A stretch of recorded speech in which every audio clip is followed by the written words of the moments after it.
Hi, I'm Callie and welcome to Kapowski Reads and welcome to a little sort of days in my life kind of vlog. I am planning to have a very chilled few days and maybe do some sort of self-care wellness shenanigans. I have 3 books I want to read in this vlog. They are here. They're all themed around kind of self-care wellness anyway. So I thought, well, if I'm reading books like that, I might as well chuck on a face mask and treat myself well.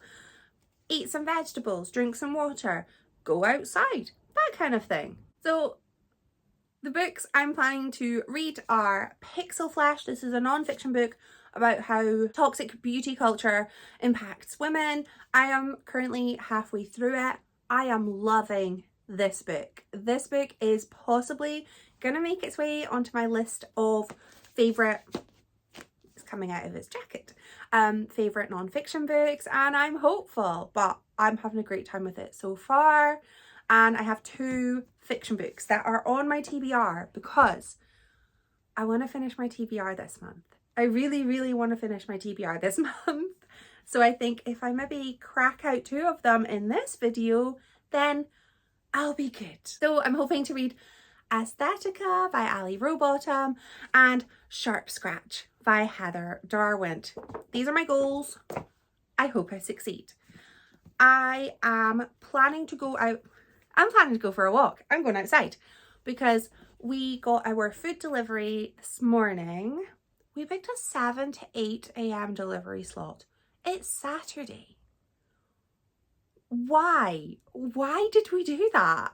We got so many substitutions and almost everything I ordered, like my things, like my little treaty things, none of them. I got none of them. One was substituted and it was the thing I wanted to have for lunch today. And they substituted it for something. I was like, I don't want to eat that. So I'm thinking I'm going to go for a walk to the big Tesco and have a little look and see what they have. The only reason I'm thinking of going to the big Tesco is because it's near a nice little nature park. So I could go to Tesco, have a little stroll through the nature park, and then come home and eat my delicious lunch or treats or whatever. That's the plan. But it's raining and I don't want to go outside in the rain. So I'm going to wait till it stops raining and then I'm going to go out for a little walk and get myself something nice to have for lunch and also maybe see a squirrel. I'd quite like to see a squirrel. That would be cool. I will bring you with me. If we see a squirrel, oh, I'm so excited.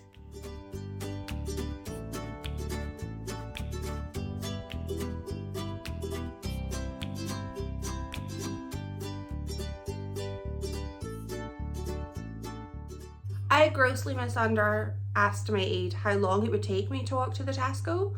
I had a plan. I was going to walk to the Tesco. I was going to get my stuff. Sushi was the plan. Then I was going to get the bus home. But imagine my surprise to find out that that bus has been cancelled. Years ago, it's been redirected. So I couldn't get the bus. And I ended up walking 88 minutes. And I'm exhausted. And I look like I was dragged through that forest, and I wasn't. I just walked at a very leisurely pace. But I want to show you my sushi. It better be worth my trip. I bought water, which I drank on the way home because I was thirsty. And I saw this. Yeah, good, 0 sugar. I didn't check that. I love cream soda. It is my go-to drink when I'm not feeling well. I'm feeling fine. I'm just tired. But they had Pepsi 0 sugar cream soda flavored. I'm excited. I'm gonna have this later. And I got my sushi. I got 2 because I wanted to have a nice lunch today and a nice lunch tomorrow. And I don't want to do that walk again. So I picked up a dragon roll from Itsu, but from Tesco. And I've had this before, it's delicious. And I got the California dragon roll. So this is a dragon roll too. Chicken katsu and California. And I've had them both before and they're both delicious. And I also got some mango because I love mango right now. And that's it. I'm exhausted. I feel sweaty and gross, so I'm gonna change and sit and read and let my boyfriend come down the stairs because I can hear him at the top not wanting to creak.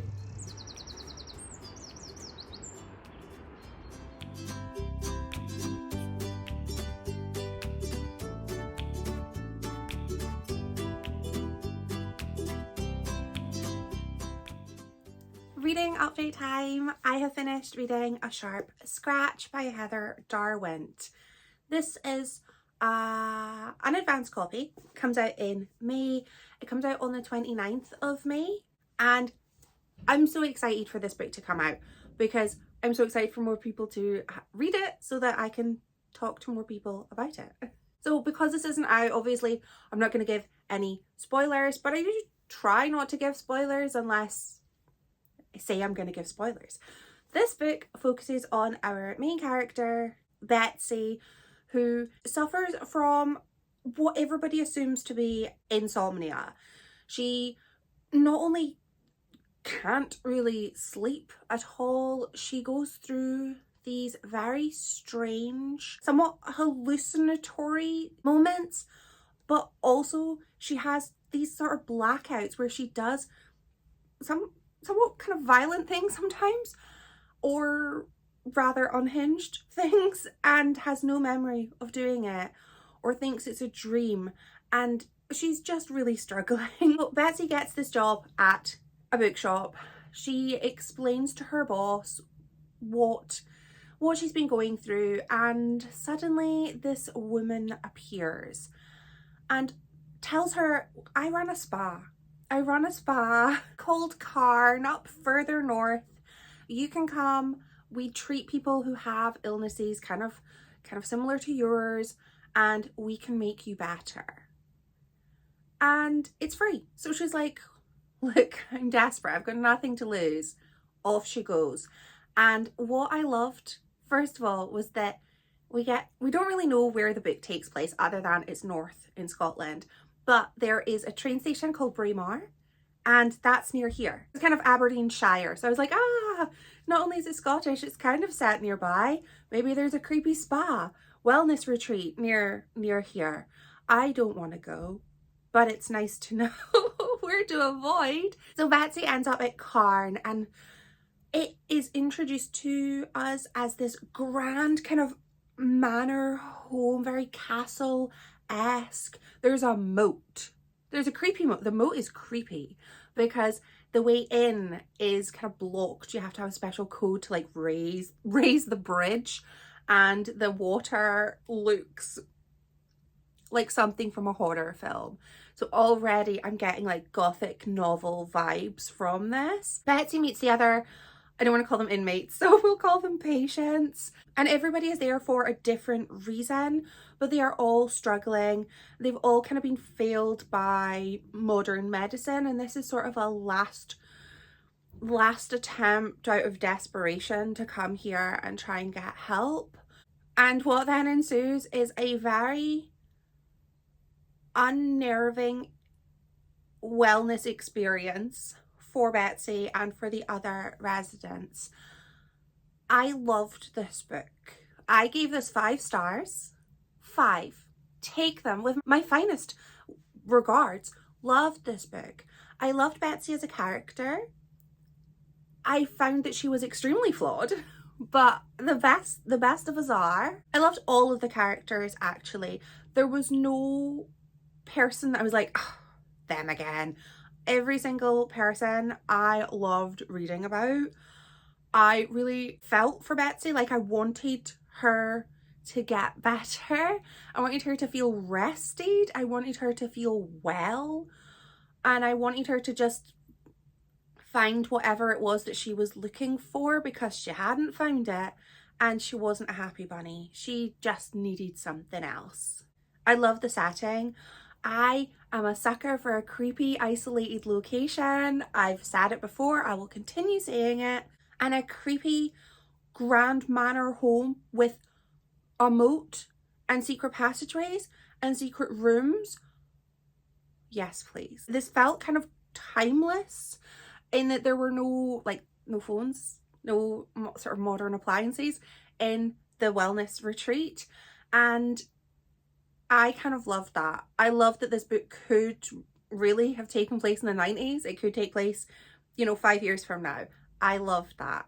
As the book started, I wasn't sure what to expect. It sort of started in a kind of similar way to this author's other book, The Things We Do to Our Friends, where you're introduced to this character, but you're like, I've not gotten the full story yet. You're giving me a little bit, but you're not giving me enough. And similarly to this book, we get to know a little bit more about Betsy, and a little bit of darkness comes out, and then the chaos ensues, much like the format of this book. Introduction, pondering, chaos, and then when you think the chaos is over, more chaos. I loved it. And what I did notice is, first book had a snake, second book has a scorpion. What's going to be in the third book? My friend suggested a spider, a tarantula to be exact, and I hope not, because I'm not a spider girly. But I would read a book with a spider if Heather Darwin wrote it. I would happily read that. I would happily have that in my home. I mean, I read a book by Ryan LaSala and it had a spider on it because I love Ryan LaSala. If I love you enough, I'll read something with a spider on it.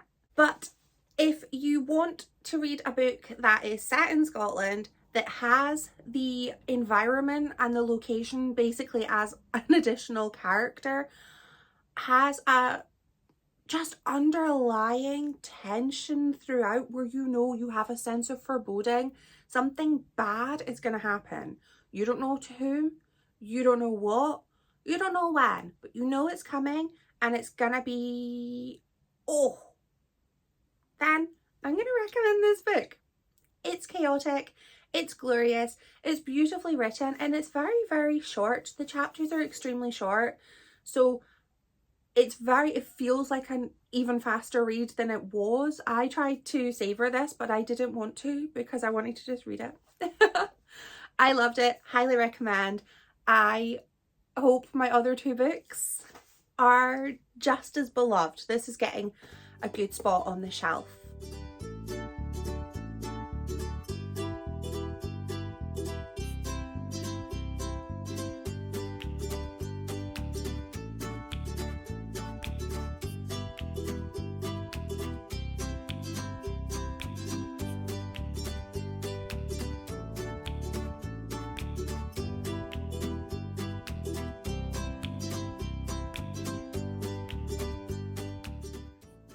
I have two book updates for you.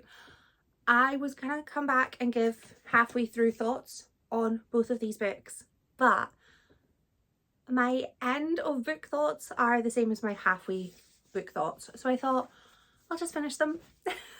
I'll just finish them and then post a review at the end. And that's what I'm doing. My last update, a wonderful thing has happened. We went to a bakery. We went on a long walk. Too long a walk.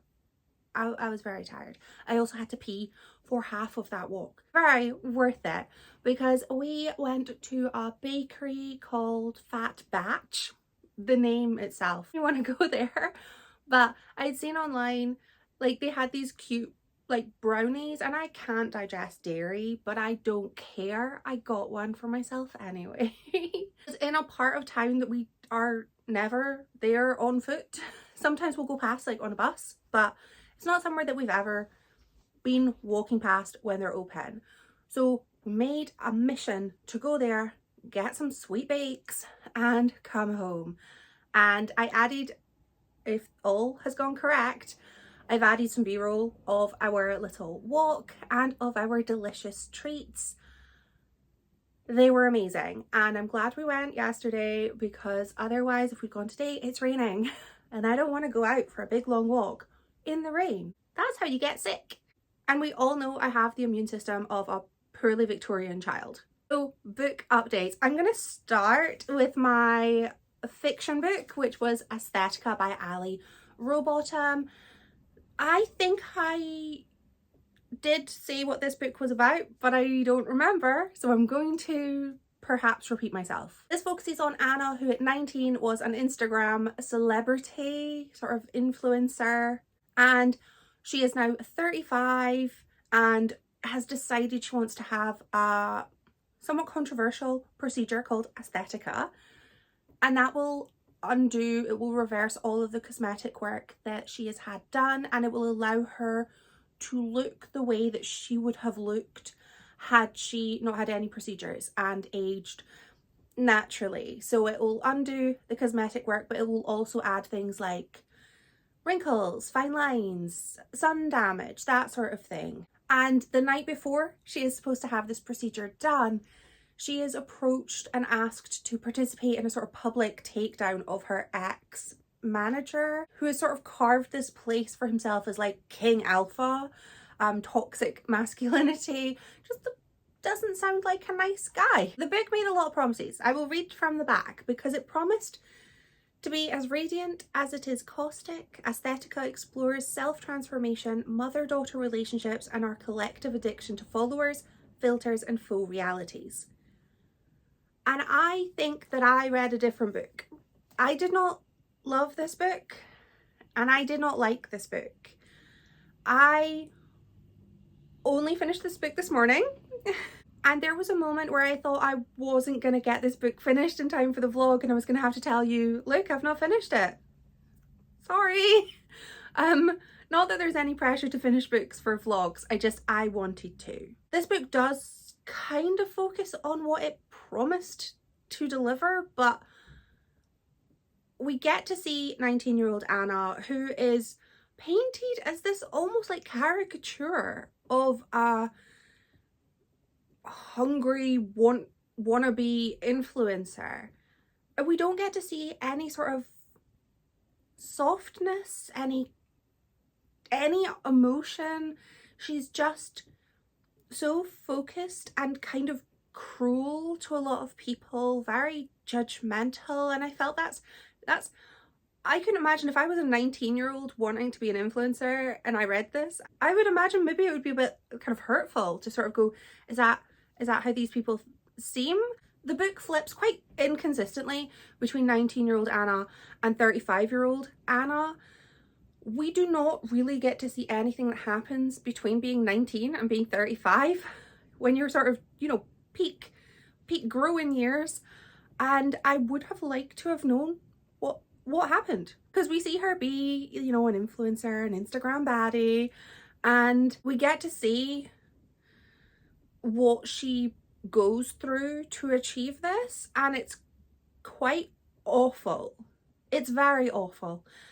The author does a great job at writing uncomfortable and horrific scenes, but they are not enjoyable to read, and I personally probably would have been okay with like a fade to black, you know, think the worst moment rather than reading them. My heart absolutely broke for Anna when she was 19 and clearly being manipulated by a much older man into basically being like his plaything and manipulating her and using her for kind of clout. We don't get that much of the sort of promised takedown. If I were to like read between the lines, it's very probable that the conversation that she is having with regards to the public takedown of Mr. Toxic Masculinity is perhaps embedded in the text, where we're getting to see, sorry, I left bits of my hair down because I thought it looked cute, but it's really annoying. I'm not that person. I don't like having tendrils. I feel like a jellyfish. When we get to meet 35-year-old Anna, I feel like she's not grown as a person. She's not developed in any obvious way since being 19, and that's almost impressive to have a character have no development. We don't know anything about her life, and I was left feeling really unsatisfied by this book. I wanted to know a little bit more about the mother-daughter relationship. We get a little glimmer of it, but not a great deal, and I feel if you're going to put something on the blurb, maybe have that be a little bit more in the book. We do get a little self-transformation, but only in the sort of cosmetic surgery way, we don't really get a whole bunch. And I don't feel that the book overly focused on Anna and her craving for followers and likes and sponsored posts and all of that jazz. I feel this book promised to deliver a whole lot more than it actually did, and that left me feeling quite disappointed. It's pretty short, it's only 250 pages, and the font's quite big, so I suppose it's maybe really only like a 220 maybe page book, but I was left feeling disappointed and sad for a 19-year-old who didn't exist. I would say if you want to read a book about toxic nature of social media, which is kind of what I did want, I have a recommendation. It's fiction though, and it's The Accidental Influencer by Bella Younger. If you maybe remember, there was a social media account called Deliciously Stella, which was this author. She had a kind of parody account, and this book kind of focuses on what she was going through during her sort of rise to internet stardom, I suppose, and the repercussions of what it means when you're kind of craving and chasing that high of being, you know, big on social media. It's very vulnerable and very raw. This is a very quite sad book where you're sort of left being like, oh, I hope she's gonna be okay, and I think she is, and I love that. So I would kind of recommend this more if that's what you're after, like I was. Now that I've done moaning about a book, I can rave about another book. Pixel Flash by Ellen Atlanta. I got something on it. Makeup, probably. This is a non-fiction book. I'm kind of getting into non-fiction these days, and I'm loving it. This looks at how toxic beauty culture harms women, and this is one of the best non-fiction books I have read this year, maybe. It's going in my favorite list, and I really enjoyed it, and I would highly recommend this to anyone. You don't even need to be a woman. You can read this and just go, wow, I see what happens. I think the target audience is a bit younger than myself, but I still think that there's a lot that I got out of this book. Like, I'm giving this 5 stars. I had a fantastic time.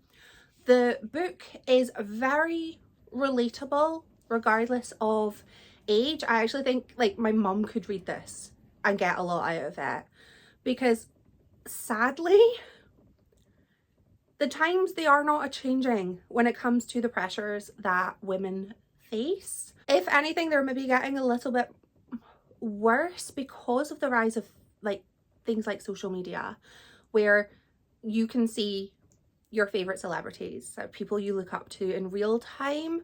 Whereas like when I was growing up, yeah, there was MySpace and I was obsessed with MySpace, and I wanted to be the cool scene MySpace girly, but I had like 18 friends on MySpace, including the lovely Tom. But prior to that, like, we had magazines, but we would have to wait for the magazines or wait for like dial-up to load an article about our favorite celebrity, whereas now everything is so instant, and I could not imagine how just stressful it would be to be growing up now.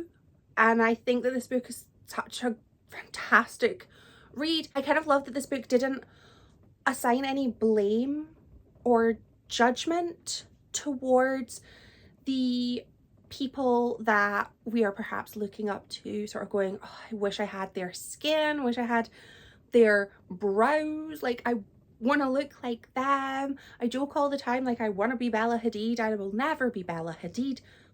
There are a lot of reasons why I will never be Bella Hadid, and I've come to terms with it, but like, I joke about it a lot because she's a babe. And I feel that this book really, it gave me that sort of drunk girl in a club toilet vibe of the most supportive woman you will ever meet and never see again. The author also felt like she was one of us. She laid her insecurities out for all to see, to sort of be like, I'm not judging you, I'm not judging these, you know, influencers, I'm not judging anybody other than like the culture itself, which is toxic. And it felt like she kind of shared a lot of insecurities, and I felt this book was so relatable. She wasn't very like shy about coming forward and admitting, you know, any work that she had done. Not that it's relevant to the book, but it felt relevant from a sort of, hey girl, I see you, I am you. I read this probably at the same time as my friend. I think she finished a little bit before me, and we both loved it. We've both had different experiences with toxic beauty culture, but while our experiences were quite different, our take from this book was the same, of just, it felt like a little bit of healing was done from reading this book. And I know that sounds so silly, but I feel like the best non-fiction books leave you feeling a little like you've had a spring clean, or like you've been seen, or validate your experiences. And I love this book, and I highly recommend it.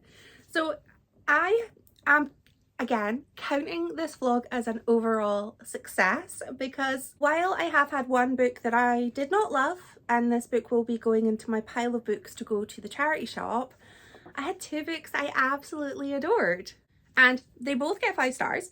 They're both going on my shelves. I've already raved to my friends about these books, because when we had our monthly book chat, I had not quite finished this, but I had finished this. So I raved about this, and I raved about like the 80% of this that I had read. And I can't not take this as a successful reading vlog, because 2 books to rave about, it's fantastic. Let me know if you've read any of these books, or if you want to read any of them. And if you have read anything fantastic lately, do let me know in the comments. I always love to know. I'm gonna tie these bits of my hair back now because they're annoying. Thank you for watching. Bye.